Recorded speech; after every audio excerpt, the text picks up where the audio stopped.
Setelah gagal dengan agresi militer yang pertama pada 21 Juli sampai 5 Agustus 1947, Belanda kembali menyerang Indonesia setahun kemudian.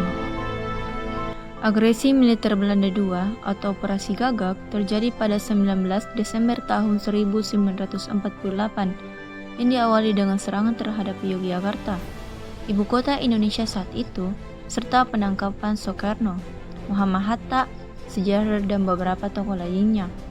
Jatuhnya ibu kota negara ini menyebabkan dibentuknya pemerintah darurat Republik Indonesia di Sumatera yang dipimpin oleh Syafruddin Praminegara.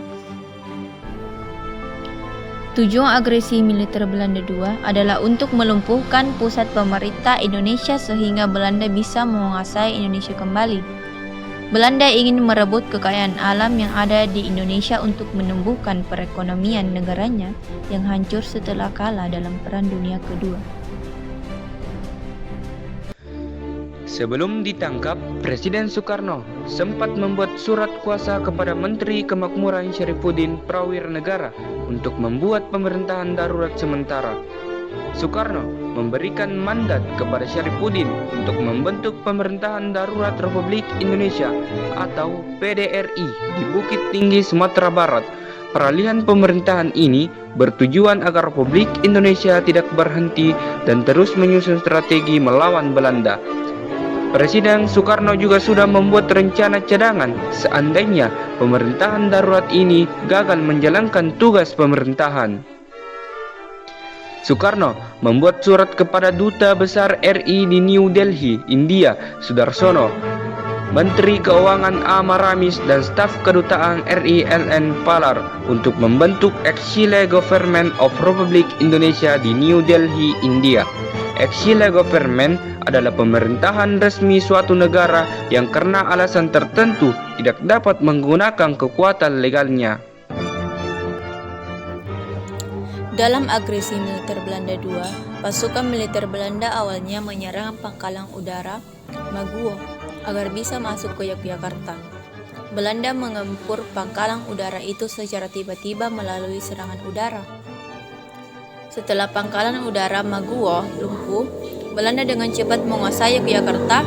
Pemimpin Indonesia saat itu, Presiden Soekarno dan Wakil Presiden Muhammad Hatta ditangkap. Belanda juga menangkap sejumlah tokoh seperti Sultan Syahrir, Agus Salim, Muhammad Roem, dan A.G. Prigodigo. Mereka diterbangkan ke tempat pengasingan di Pulau Sumatera dan Pulau Bangka.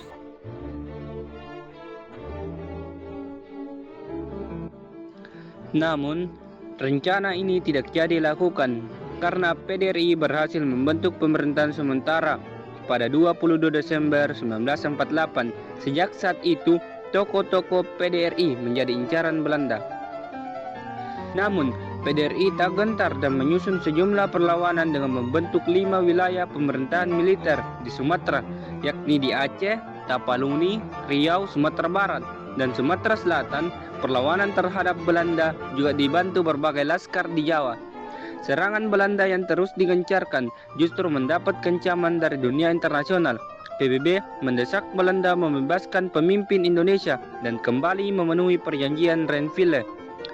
Belanda pun membebaskan Soekarno dan Hatta pada 6 Juli 1949.